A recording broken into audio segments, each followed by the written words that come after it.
Bienvenidos al estudio de la lección de la Escuela Sabática con la Voz de la Esperanza. Dios es bueno, Omar. Dios es bueno al regalarnos esta bendición de estudiar su santa palabra. Te invitamos a compartir este estudio para que muchas personas sean bendecidas al igual que nosotros. Amén. Sabes, Nesí, a mí me encanta la parte donde saludamos a nuestros hermanos de diferentes lugares del mundo. Sí, a mí también me place hacerlo, Omar. Esta vez vamos a saludar a Miriam Peña. Desde Colombia ella nos escribe y dice: conocí el Evangelio desde niña, pues un sacerdote nos instruía a leer el Nuevo Testamento. Un día encontré la verdad del sábado, dice ella, y en ese momento decidí: si encuentro una iglesia que guarda el sábado, cambiaré de religión. Pasaron años, cuenta la hermana, hasta que llegó un amigo y me dio estudios bíblicos. Nos casamos en Colombia y nos bautizamos en Ecuador en agosto de 2014. Hemos regresado a Colombia para darles el mensaje a la familia de mi esposo. Tenemos un grupo pequeño donde damos estudios bíblicos. Cuando vi La Voz de la Esperanza me gustó mucho y recomendé el programa a mi esposo y a los hermanos. Sigan adelante. Gracias por su programa. El Señor les bendiga y les sustente. Maravilloso testimonio, Así hermana es. Miriam. Les saludamos de parte de La Voz de la Esperanza. Amén. Y a los hermanos del grupo pequeño Claro también. que sí. Dios siga fortaleciendo la obra que están haciendo allí en Colombia. Amén, amén.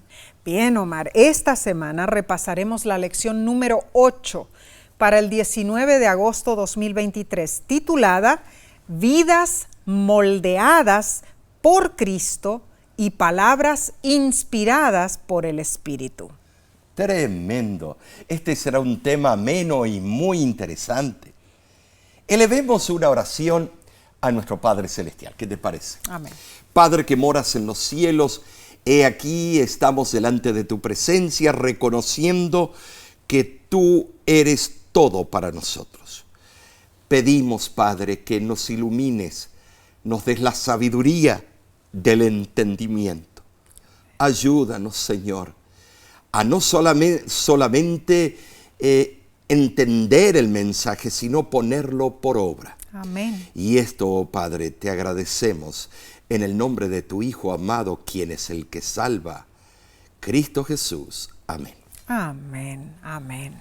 Bueno, leamos Efesios capítulo 4, versículos 22 al 24, y dice: en cuanto a la pasada manera de vivir, despojaos del viejo hombre que está viciado conforme a los deseos engañosos, y renovaos en el espíritu de vuestra mente, y vestíos del nuevo hombre, creado según Dios en la justicia y santidad de la verdad. Pablo menciona que los gentiles andaban en la vanidad de su mente. ¿Por qué el apóstol insiste en que debemos cambiar, Nesí? Bueno, ¿por qué será? ¿Cómo obtenemos una nueva actitud mental?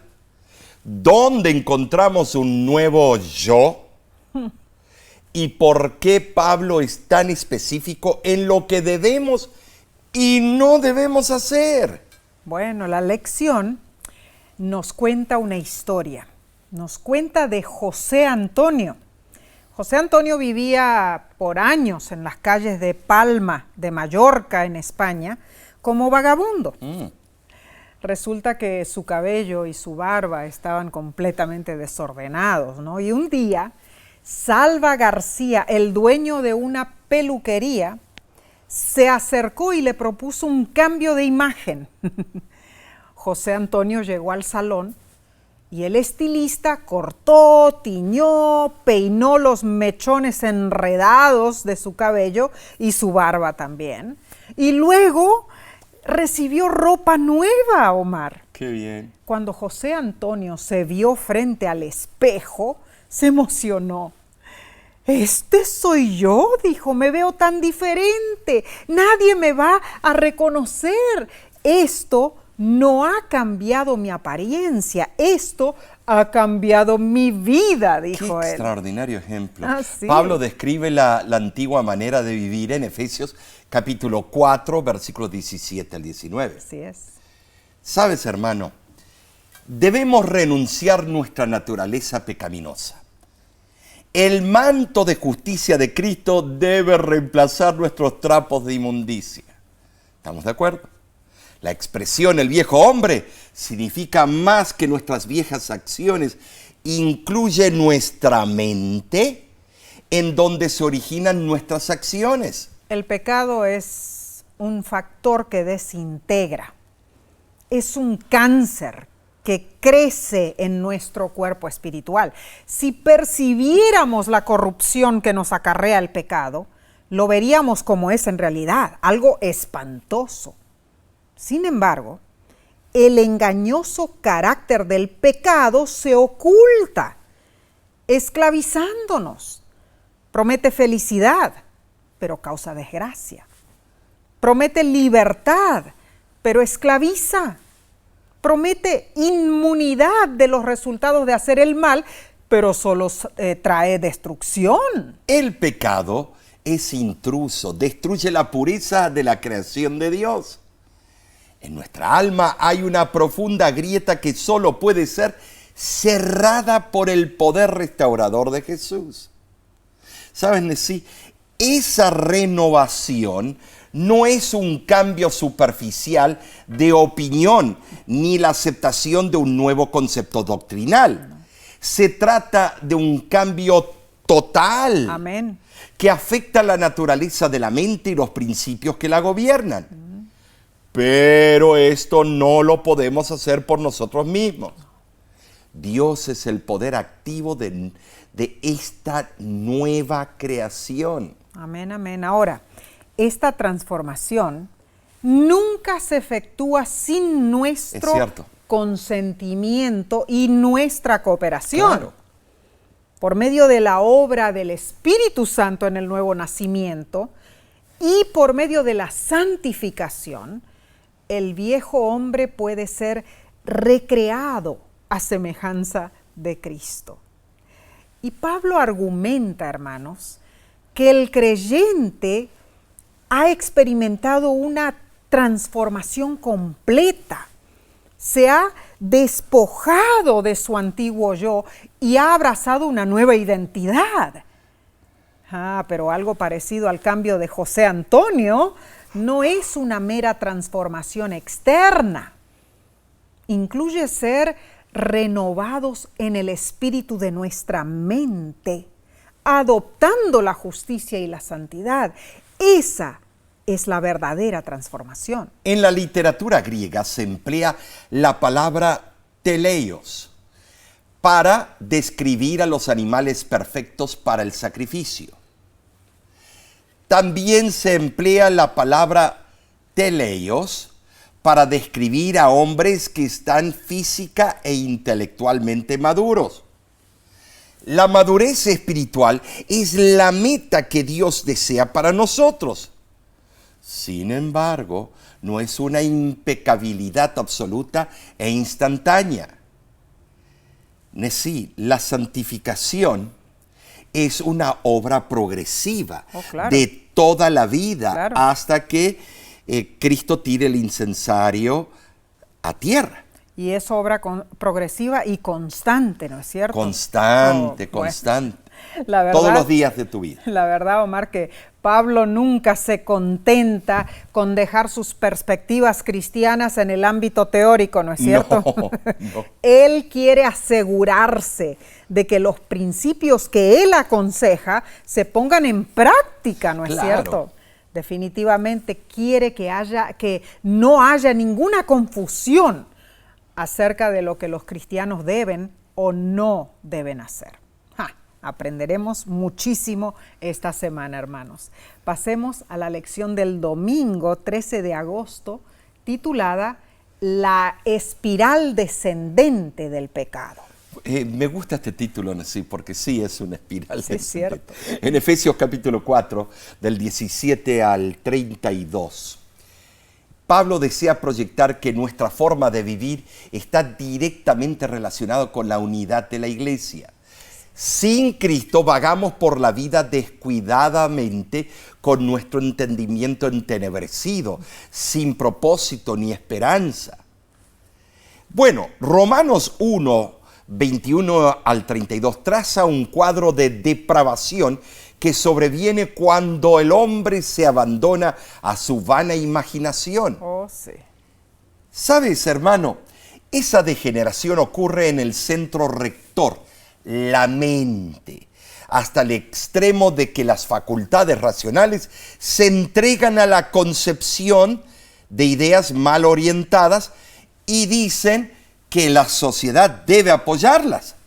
Efesios 4, del 17 al 19, dice lo siguiente: esto pues digo y requiero en el Señor, que ya no andéis como los otros gentiles que andan en la vanidad de su mente, teniendo el entendimiento entenebrecido, ajenos de la vida de Dios por la ignorancia que en ellos hay, por la dureza de su corazón, los cuales después que perdieron toda sensibilidad, se entregaron a la lascivia para cometer con avidez toda clase de impureza.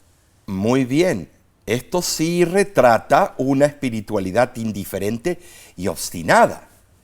El separarnos de la vida que Dios da significa muerte espiritual, perder la vida eterna. Las cumbres más elevadas o las cimas más profundas para el mal se alcanzan por el poder dañino de la voluntad desorientada. ¿Sabes de sí? Pablo no está simplemente preocupado por pecados específicos. No. Él está preocupado por un patrón de comportamiento, una trayectoria descendente de vivir en las garras del pecado, como esta sociedad moderna está haciendo. Ah, sí. Es que es volvernos insensibles. Claro. Y se subraya al final del versículo 19 la práctica sexual depravada. Oh. Tristemente, alejados de Dios, no sabemos cómo vivir y separados de su gracia salvadora, vamos en una espiral descendente de pecado y depravación. Es cierto. Ahora la lección pregunta, hermanos, ¿cuál ha sido tu experiencia con el poder que el pecado tiene para arrastrar a una persona a cometer más pecado? La espiral descendente que lleva a la muerte espiritual es el resultado de una entrega ciega a la rebeldía. ¡Ja! Cosa seria. En una escuela primaria, una maestra trataba de dar su clase cuando Julio, o Julito, se puso de pie en medio del aula y se mantuvo así en silencio. Eso causó distracción. La maestra le dijo: Julito, siéntate. El niño titubeó un momento y al fin se sentó. Pero 5 minutos después, Julito se volvió a parar. La maestra pacientemente le dijo: Julito, no quiero tener que decírtelo de nuevo, siéntate. Otra vez Julito se sentó, pero transcurridos unos minutos volvió a ponerse de pie. Exasperada por la pertinaz actitud del niño, la maestra fue a donde estaba parado Julito. Puso sus manos sobre los hombros del niño, lo miró fijamente a los ojos y le dijo: Julito, por favor, siéntate y permanece sentado. Julito, con evidente rebeldía, miró a la maestra y le dijo: me sentaré por fuera, pero por dentro estoy siempre parado. Bueno, este es un buen ejemplo, hermano. Creo que los que somos padres y madres nos podemos conmiserar con esa maestra, ¿verdad? Pero es que así ocurre muchas veces con aquellos que, aunque son amonestados por Dios, permanecen en una actitud de insubordinación y rebeldía. Omar, claramente, Sí, sí es. el principio bíblico nos exhorta allí en Efesios capítulo 4, versículo 30. no contristéis al Espíritu Santo de Dios, con el cual fuisteis sellados para el día de la redención. Este principio divino, Sí. cuando se pone en práctica, demuestra el amor de Dios por nosotros y nuestro amor por Él. Todo esto requiere un cambio de rumbo. Claro que sí. Requiere que salgamos de esa espiral destructora y nos entreguemos a Cristo, el autor de nuestra vida. Amén. Cristo es el propósito final, la meta que debemos añorar a alcanzar. Amén. Debemos aprender de Cristo cada día, hermanos. Y aprender de Cristo no es solo saber algo acerca de Él de sí.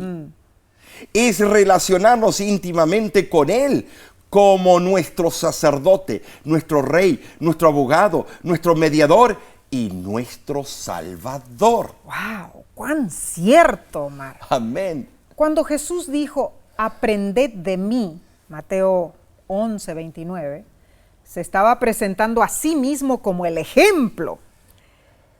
El libro Dios nos cuida, en la página 243, nos alienta diciendo, solo la amante compasión de Cristo, su divina gracia, su poder omnipotente pueden capacitarnos para desbaratar al implacable enemigo y someter nuestros propios corazones rebeldes.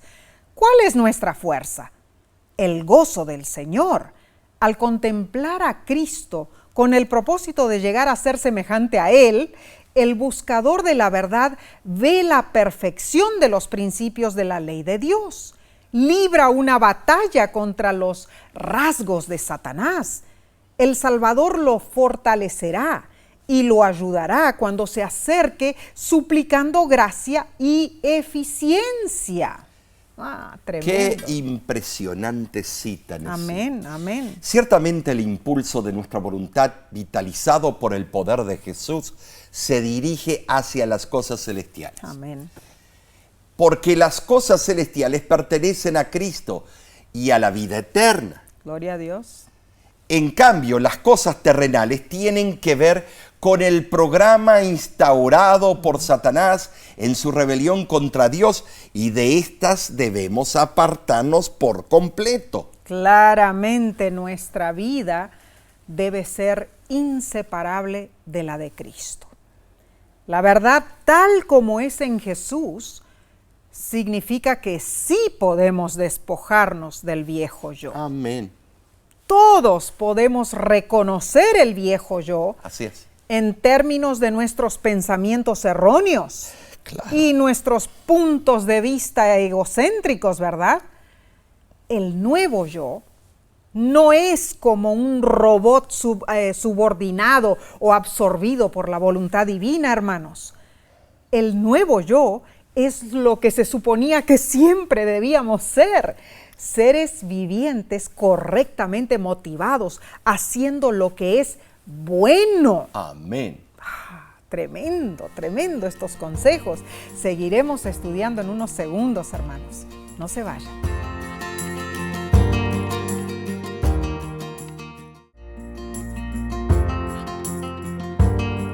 Gracias por acompañarnos.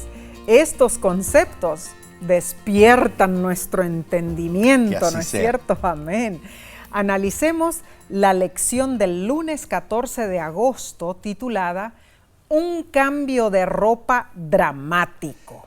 ¿Alguna vez has hecho eso, un cambio de moda? Ajá. Solías ponerte ciertas cosas y ahora haces un cambio dramático.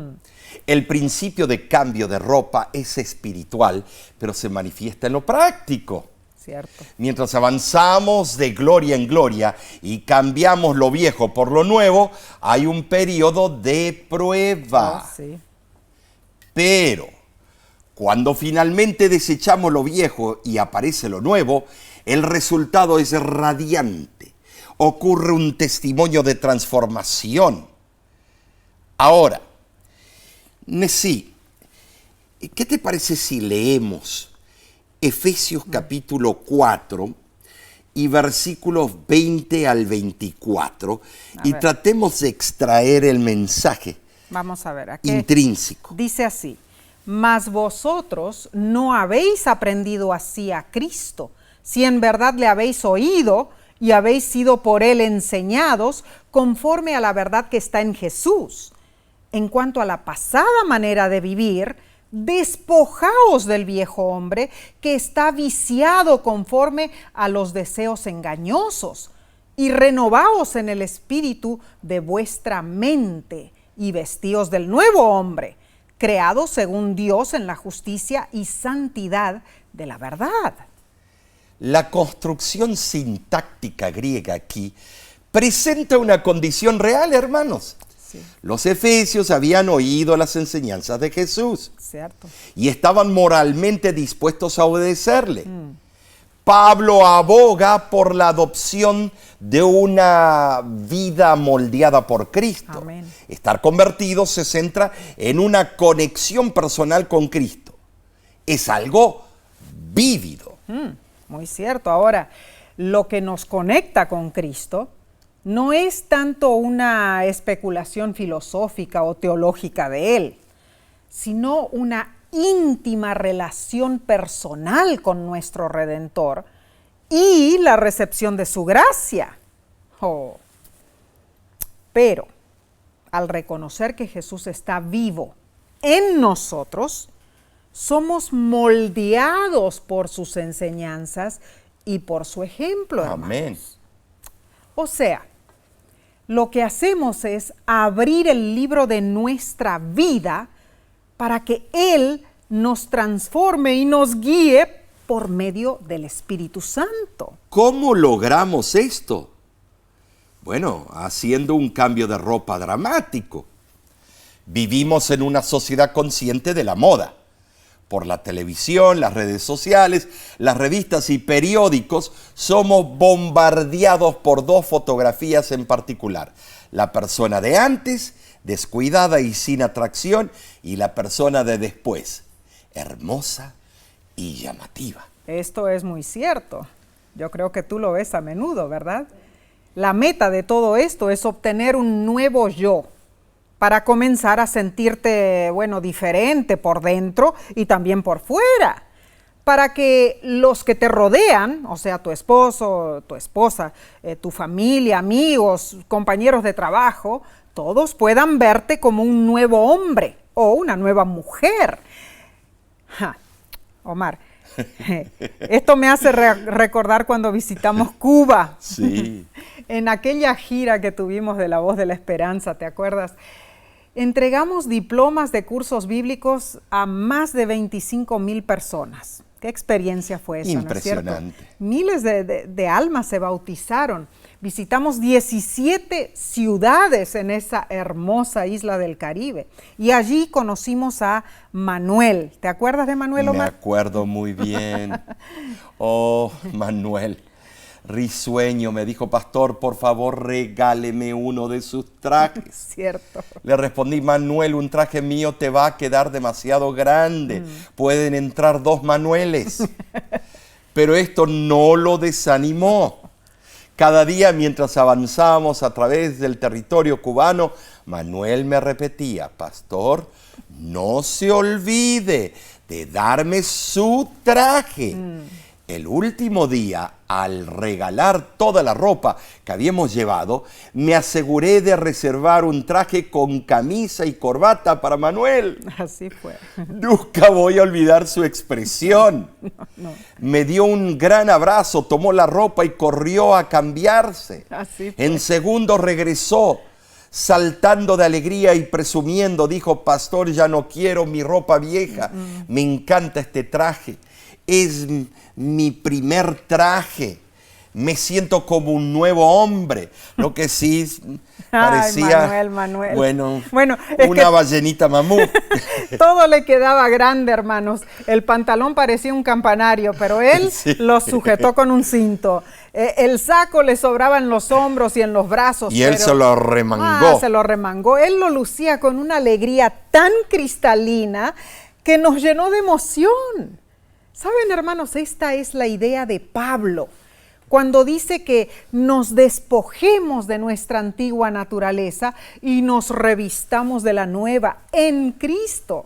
nos desafía a desechar lo viejo, Claro. a arriesgarnos a dejar lo antiguo en el pasado, Amén. a volvernos vulnerables en nuestra desnudez espiritual. ¿Para qué? Para ser completamente renovados. Ahora, el autor de la lección explica esto. La adopción de una vida moldeada por Cristo, expresada a través de la metáfora de un cambio de ropa, requiere 3 procesos. Primero, despojarnos de nuestra antigua forma de vivir. Número 2, experimentar una renovación interior. Y número 3, vestirnos del nuevo modelo de vida semejante a Cristo. La metáfora de Pablo refleja el uso de la ropa en el Antiguo Testamento. Claro. Pensemos que en la antigüedad los hombres usaban una túnica, ¿no? Que llegaba Sí. hasta la rodilla. O faldas. Sí, era una túnica entera, especialmente en el Antiguo Testamento. Claro. Llegaba hasta la rodilla y luego usaban un manto para ofrecer protección contra el sol. Asimismo, también las mujeres vestían una túnica y un manto encima, ¿no es cierto? O sea, esto era costumbre. Impresionante. Las culturas reflejadas en la Biblia demuestran la realidad de la sobrevivencia. Muy cierto. ¿Sabes? Las prendas eran preciosas y caras. Se guardaban durante mucho tiempo. Era inusual poseer más que una muda de ropa. La calidad y el estilo de esas prendas marcaban la identidad del estatus del usuario. Cambiarse de ropa era un evento insólito. No era el insignificante acontecimiento considerado por muchas culturas de hoy en día. Pablo imagina que el cambio en la vida es tan notorio como lo hubiera sido cambiar una ropa por otra en el contexto bíblico. La lección de hoy nos invita a hacer un drástico cambio de ropa. O sea, dejar nuestras vestimentas antiguas, aquellos trapos de inmundicia, y cambiarlos por las vestiduras radiantes que Dios nos ha preparado. Ahora, Omar, claro que esto requiere valentía de nuestra parte, ¿no es cierto? Claro. Pero la gloria que ha de venir hará que nos olvidemos de nuestras dificultades, hermanos, a medida que la hermosura de Cristo se manifieste en nosotros. Hermano, hermana, es hora de cambiar de ropa. Hazlo. Anímate. Bien, pasemos a la parte del martes 15 de agosto, titulada Palabras llenas de gracia que unifican. La marquesa de Sévigné, María de Chantal, dijo que hay palabras que suben como el humo y hay palabras que caen como la lluvia. Cierto. Pablo da una lista de lo que nuestro lenguaje debe y no debe ser. Leamos Efesios capítulo 4, versículo 25 al 29. Y dice así: por lo cual, desechando la mentira, hablad verdad cada uno con su prójimo, porque somos miembros los unos de los otros. Airaos, pero no pequéis, no se ponga el sol sobre vuestro enojo, ni deis lugar al diablo. El que hurtaba no hurte más, sino trabaje, haciendo con sus manos lo que es bueno, para que tenga que compartir con él el que padece necesidad. Ninguna palabra corrompida salga de vuestra boca, sino la que sea buena para la necesaria edificación, a fin de dar gracia a los oyentes. Versículos punzantes. Tremendo los consejos. Sí, la verdad que sí. Las palabras engañosas acarrean la corrupción del alma, causando graves daños. La pregunta es, si seguimos a Cristo, ¿cómo podemos proceder sin integridad, hermanos? Por ejemplo, no debe concebirse que como cristianos nos aprovechemos de otra persona en una transacción comercial o que distorsionemos la información real o que propaguemos falsas impresiones usando frases a medias o indirectas, o que hagamos promesas cuando no tenemos la intención de cumplirlas, o que divulguemos chismes y rumores. Terrible. Esto es serio, Nessie. Sí lo es. Me hace pensar, decir la verdad es más que un hábito. Cierto. Es un estilo de vida. Amén. La mentira destruye la unidad de la familia, la hermandad, la amistad. Así es. No puede haber unión entre seres humanos a menos que haya absoluta confianza. Ahora, la exhortación de Pablo a decir la verdad no significa confrontar a otros miembros de la familia o de la iglesia recitando hechos sin tacto. Pablo alude a Zacarías 8:16, donde se exhorta a hablar la verdad de una forma que fomente la paz. Esto es importantísimo. Pablo además destierra la ira enfáticamente. Ahora, la ira a la que él se refiere es la que da oportunidad al diablo para traer enemistad. Sin embargo, el apóstol reconoce la posibilidad de la ira. Es como que nos dice, si te enfadas, no permitas que eso produzca pecado.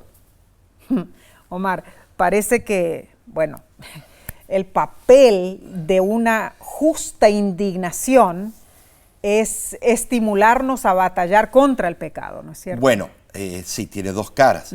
Ahora, yo he visto algunas personas sin tacto, enojonas. Oh, sí. En la iglesia un hermano Muchos. llega un sábado con un tremendo grano aquí y entonces el que estaba atendiendo dice, hermano, ¿por qué usted no se preparó antes, no lo reventó en la casa y después vino, pero bien parecido? Yo no sabía dónde esconderme. Bueno, ahí ¿Por está qué el va a problema. decir tal barbaridad? Es que en vez de buscar paz, buscan batallas y guerras. ¿no es Claro. cierto? Ahora, Jesús nunca se airó debido a alguna ofensa personal, pero sí se airó ante sutiles desafíos lanzados contra Dios. Claro. Se airó contra injusticias cometidas contra los seres humanos. Entonces la ira es justificable cuando se dirige contra una conducta equivocada. Ok. Ira no es sobresaltarse y empezar a hacer... Perder el control. El control, moriquetas, malas palabras. La ira nunca debe incluir animosidad contra el culpable. No. Poder diferenciar estos dos elementos es un triunfo magnífico en nuestra vida cristiana. Sí lo es. Dios nos provee de una salvaguardia contra el abuso de la justa indignación. Hermano, hermana, una prueba razonable para descubrir la verdadera naturaleza del enojo consiste en preguntarte lo siguiente: ¿me resulta fácil o difícil orar en favor de la persona cuyo mal proceder ha causado mi ira? Wow, esa sí que es una pregunta difícil de hacer. ¿Sí? Entonces, si me es difícil orar por el que me ultraja, mi ira incluye animosidad contra esa persona. Claro. Y eso es algo que debo evitar.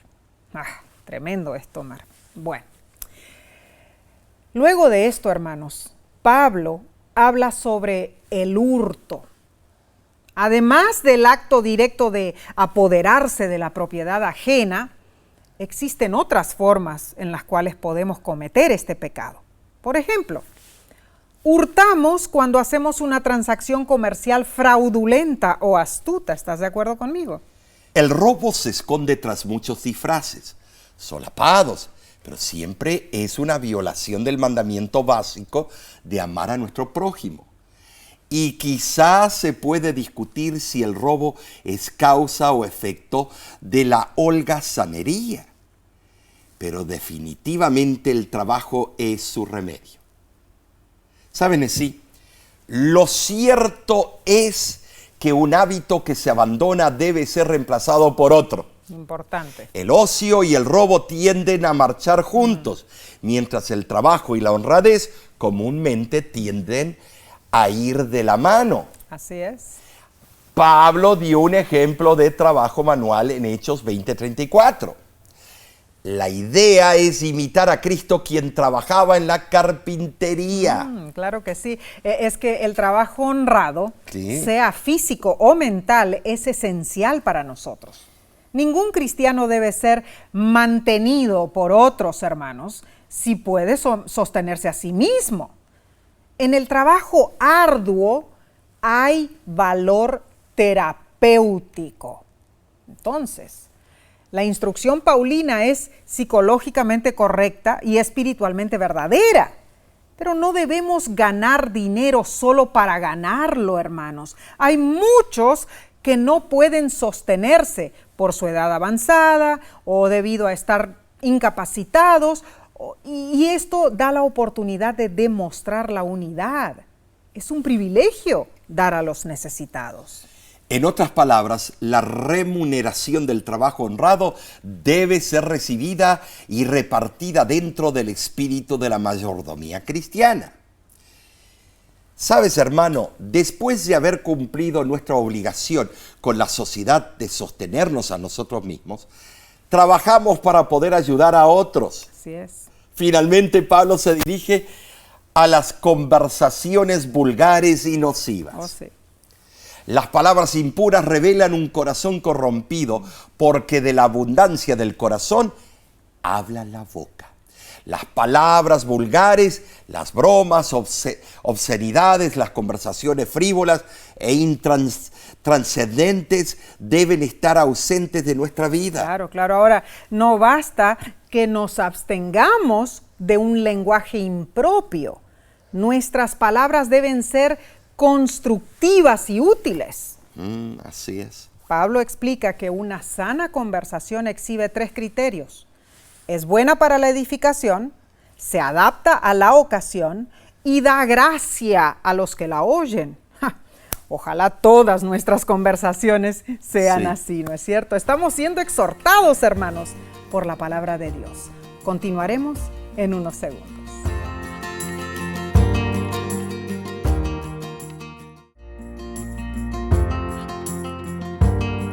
Oh, es bueno acatarnos al consejo divino, ¿verdad? Sí lo es. Dinos, ¿estás aprendiendo y aceptando estas exhortaciones? Seria pregunta. Sí. Amén. Pasemos al estudio del miércoles 16 de agosto titulado El Espíritu Santo en la vida del creyente. La verdad es que cada falta que cometemos no solo nos daña a nosotros, sino también a los que nos rodean. Además, causamos tristeza a alguien en especial. Efesios 4:30 dice, y no contristáis al Espíritu Santo de Dios, con el cual fuisteis sellados para el día de la redención. Este imperativo en el griego puede traducirse como no sigáis contristando o dejate contristar. La persona del Espíritu Santo está aquí claramente definida porque solo las personas pueden entristecerse. ¿Cuán cierto? En cuanto a cómo el Espíritu Santo puede ser contristado, es claro que Pablo hace eco a lo que Israel hizo en Isaías 63:10. Mas ellos fueron rebeldes e hicieron enojar su Santo Espíritu. A pesar de todo esto, Pablo afirma que el Espíritu Santo nos sella desde el día en que aceptamos a Cristo hasta el día de la redención. Entonces, la relación del Espíritu Santo con nosotros no es frágil, hermanos, sino duradera. Así es. Entonces, cuando ignoramos la presencia del Espíritu Santo, mal usando el don del habla que Dios nos dio, no es que el Espíritu Santo se va, más bien Él se entristece. O sea, el Espíritu Santo tiene la buena intención de permanecer presente en nosotros, marcándonos como propiedad y protección de Dios hasta el regreso de Cristo. Esa es su intención. Amén. Ahora debemos velar cuidadosamente al discutir el misterio de la deidad. El Espíritu Santo es uno con el Padre y el Hijo, y al mismo tiempo es distinto. El teólogo Paul Peterson lo explicó de la siguiente manera. El espíritu tiene su propia voluntad y por lo tanto toma decisiones. Podemos entristecerlo y blasfemar contra él.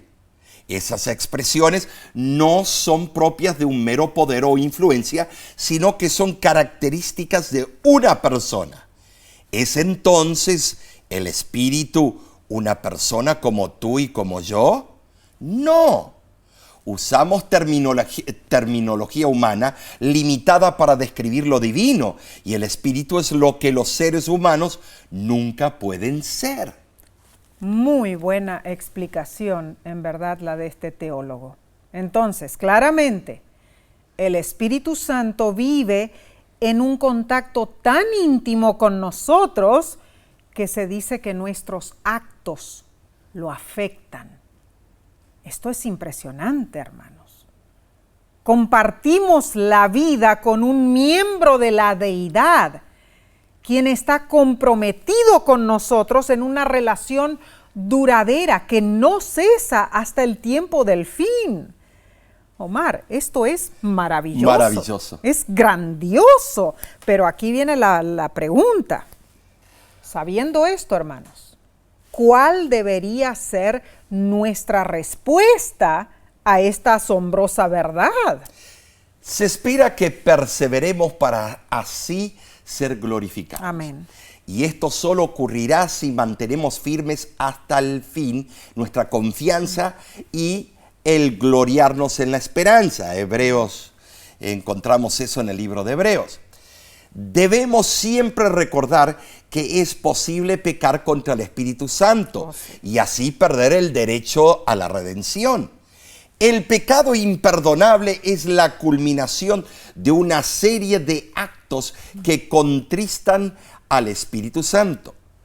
En 2 de Corintios capítulo 1, versículo 22, Pablo usa la figura de las arras para ilustrar el don del Espíritu Santo como un primer pago, o sea, una garantía de la herencia plena en el más allá. Oh, hay gozo cuando nuestra voluntad armoniza con la de Dios, hermanos. Cuando nuestro corazón aspira a llegar a la estatura de Cristo, caminando cada día con nuestro Salvador, con la ayuda del poder Amén. Del Espíritu Santo. Esto representa las arras o el pago inicial como garantía de la vida eterna. Ahora, hermanos, las arras son parte inseparable de una obligación. Las arras del Espíritu podrían considerarse como las primicias del Espíritu, Romanos 8:23. Es que el dinero dado en arras se entrega cuando existe una demora en completar cierta transacción. Los verdaderos hijos de Dios, los que tenemos estas arras del Espíritu, tenemos la seguridad de que Dios nos ha aceptado en Cristo y que Él tiene lista para nosotros una herencia, inmortal. Sin embargo, el pago pleno y completo, o sea, la verdadera entrada en el cielo, se posterga a fin de dar tiempo para el desarrollo de nuestro carácter, para que podamos estar plenamente preparados para el cielo. Esto es cierto. Esto no es algo complicado. Nuestro título o derecho al reino de los cielos es automáticamente nuestro en el momento en que experimentamos la justificación por la fe en la justicia que Cristo nos imputa. Pero la idoneidad para el cielo se alcanza a través de toda una vida de estar apropiándonos de la justicia impartida de Cristo y de aplicarla a nuestros desafíos diarios. Entonces, cuando el Espíritu Santo nos imparte su poder para vencer el pecado, ahí es cuando experimentamos las arras del triunfo y la victoria final. Bueno, esto, Omar, es maravilloso en realidad, porque cuando eso ocurre, entonces allí alcanzamos la idea básica, el blanco de nuestra vida espiritual, que seamos admitidos ¿en dónde? En el cielo, ¿no es cierto? Alabado sea el Señor. Ah, precioso pensamiento. Esto es algo maravilloso, el conocer estas verdades espirituales.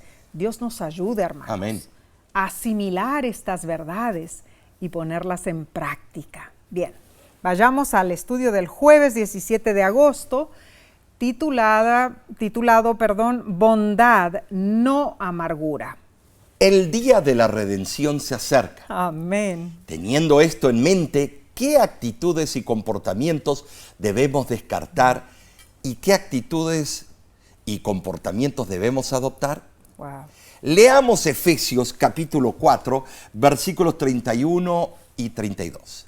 Quítense de vosotros toda amargura, enojo, ira, gritería y maledicencia y toda malicia. Antes sed benignos unos con otros, misericordiosos, perdonándoos unos a otros, como Dios también os perdonó a vosotros en Cristo. Son 6 los vicios que debemos evitar de acuerdo a esto. El primero es amargura, en el griego pikria, que significa acritud o disgusto. En sentido metafórico puede referirse al temperamento, al carácter, a nuestra disposición. O sea, una persona amargada siempre se opone a su prójimo, impidiendo así la unidad. El segundo y tercer vicio son el enojo y la ira, que en el griego es thumos, que denotan un estado mental pasajero de exaltación y furia, una condición de resentimiento y enemistad. Oh, sí. Bueno, en cuarto lugar está la gritería, en el griego kraug, grito, clamor. Un ejemplo de esto ocurrió en la disputa entre los fariseos y los saduceos acerca de la doctrina de la resurrección. Eso fue una gritería, un kraug. Hechos 23:9. El quinto vicio es la maledicencia. En el griego la palabra es blasfemia. Y de ahí ustedes se dan cuenta qué palabras sacamos en el castellano. Injuriar, difamación o blasfemia contra Dios. Claro, claro. Pero el término griego se refiere a difamar a Dios o a otros seres humanos. Las 3 afirmaciones enfáticas se convierten en difamaciones que pueden arruinar la reputación de otras personas, hermanos. Es tremendo, Omar. Y por último se menciona la malicia, ¿no? En el griego es kakia, Así que es una inclinación a lo malo, o sea, perversidad y malignidad siniestra, hacer algo con mala intención. La misma palabra en el griego se usa para referirse del hombre de pecado, el hombre que lleva a la maldición. Tremendo.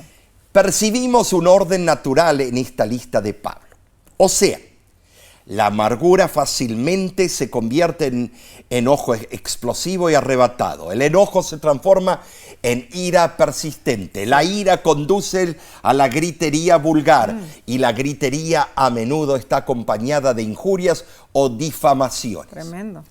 Hermanos, todo esto se origina en una malignidad satánica albergada en el corazón humano. Estos males perturban la unidad de la iglesia, creando barreras entre los que deberíamos unirnos en virtud de la ciudadanía celestial que tenemos en común. Debemos eliminar estos vicios de nuestras vidas. Y esto es algo serio, hermanos, que debemos hacerlo.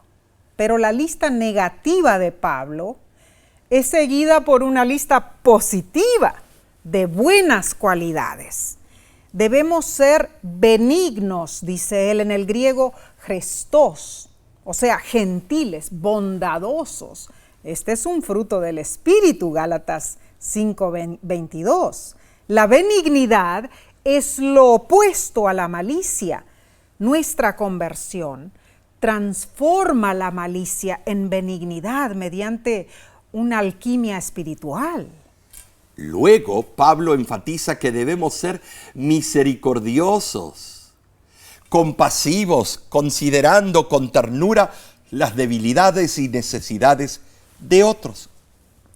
Y finalmente nos aconseja perdonar. Ahora, de sí. La benignidad y la misericordia son de poco beneficio, a menos que expresen un espíritu perdonador. O sea que está todo atado. Muy cierto. Todo es como la ley del dominó. Una lleva a la otra. Claro. La benignidad, si no produce perdón, puede ser solo una cortesía o urbanidad. Sí. El espíritu perdonador es más que un ideal, es una decidida actitud del corazón y de la mente, hermanos. Amén, amén. Es que Cristo debe ser nuestro único modelo. El perdón fue comprado a un precio infinito, pero nosotros nada nos cuesta, excepto el sacrificio de nuestro orgullo personal al perdonar a otra persona. Nuestro perdón debe ser medido con el perdón divino. Así es. Y Pablo, en una forma, presenta el perdón vertical, o sea, el perdón ofrecido por Dios a nosotros, como nuestro modelo para el perdón horizontal, perdonar a nuestros semejantes. Amén. En esencia, Pablo desmilitariza nuestra actitud humana. Los discursos airados y las estrategias amargas y maledicentes deben ser eliminados de nuestro arsenal. Nuestra iglesia solo florecerá y se fomentará la unidad cuando abandonemos estos vicios. Hermano, hermana, fuimos creados a la imagen de Dios. ¿Sabes, Nesí? Piensa en esto. Piensa por un momento lo que esto significa. Pablo identifica la honestidad y la veracidad como un sello distintivo de nuestra renovación en Cristo. Muy cierto, Omar. Es que debemos despojarnos de la ira. No debemos robar. No debemos hablar mal de nuestros semejantes. Claro. No debemos albergar amargura, calumnia, ni malicia. Estos vicios solo sirven para agradarnos a nosotros mismos a expensas de los demás. La amabilidad y la compasión deben estar en primer lugar. ¿Junto con qué? Con una actitud de perdón. Y te das cuenta que lo denomina como vicios estas actitudes. Es cierto. Ahora, estos cambios de pensamiento y comportamiento no nos llegan naturalmente. No. Debemos notar que todos esos vicios es lo que inmortaliza Hollywood. Acudimos a Dios a fin de poder llegar a ser como Cristo en justicia y santidad. Solo así nuestra vida podrá ser totalmente renovada. Amén, amén. Es que necesitamos de esa ayuda del Señor, ¿no es cierto? Wow, Omar. Sí. Bueno, los minutos han pasado rapidísimos. Bueno, de verdad, yo creo que aprendimos muchísimo, Omar. Así es. Y esperamos que haya sido también tu experiencia como nosotros realmente fuimos bendecidos, ¿no es cierto? Pero recapitulemos lo que estudiamos, hermanos. Número 1, debemos velar por no caer en un patrón de comportamiento que nos conduzca a una espiral descendente en las garras del pecado. Número 2, venir a Dios tal como somos con nuestros trapos de inmundicia no es venir a Él y permanecer vestidos con esos harapos. Venimos a Dios para quitarnos esos andrajos y ser renovados. Este es un cambio de ropa dramático y de largo plazo. Amén. Número 3, debemos hablar la verdad, no usando palabras malas. Debemos desterrar la ira y no robar. Número 4, el Espíritu Santo vive en nosotros y nuestras acciones lo afectan. Debemos construir una relación duradera con Él que nos selle hasta el día final. Y número 5, debemos dejar toda amargura, enojo, ira, gritería, maledicencia y malicia, buscando ser benignos, misericordiosos, perdonándonos los unos a los otros, ¿no es cierto? Qué hermoso estudio. La verdad que sí. Pero compartamos este conocimiento con Amén. otros. Puedes ir a nuestra página del internet, nuestra aplicación, regístrate en nuestro canal de YouTube, invita a otros a hacerlo. Si no lo has hecho, este es el momento. Así es, pero la semana que viene cubriremos otra temática importantísima para nuestra vida espiritual. ¿Cuál es? Te invitamos a acompañarnos. La próxima lección se titula Anden como sabios. En nombre de la Voz de la Esperanza, oramos por ti y te agradecemos que también ores por nosotros. Amén. De nuestra parte te decimos, Dios te bendiga y te guarde. Dios haga resplandecer su rostro sobre ti y tenga de ti misericordia. Dios alce sobre ti su rostro y ponga en ti